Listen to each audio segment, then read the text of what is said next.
Much like the inauguration in Washington, today's Martin Luther King Day March in Albany was forced indoors due to below freezing weather.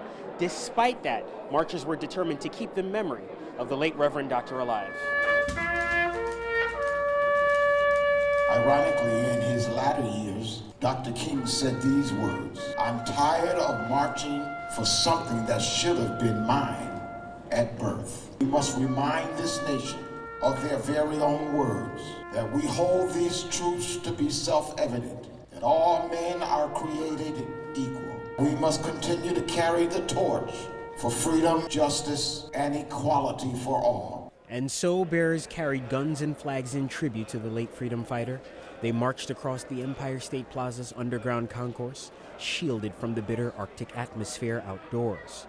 Despite the celebratory atmosphere, politics cast its shadow. While we celebrate Martin Luther King Jr., it is a day of apprehension because it's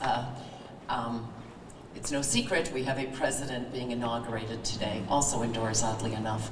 Also looming over the event were parts of King's dream left deferred. Stop redlining us and let us move into the areas where we know we can afford to live and do right in those areas. Like Dr. King, Pastor Michael Williams, an anti-gun violence advocate, is a man on a mission for nonviolence. Coffin's empty. As a community, as a unity, we all want to build unity within this community. The power of King's legacy still lives on for social studies teacher Donald Hyman, who watched King's funeral on TV, later visiting his Atlanta historical district. Like transformed like a time machine back in time. Dr. King's historical district, the museum, his house, the church experience will be something that you could never learn in a textbook.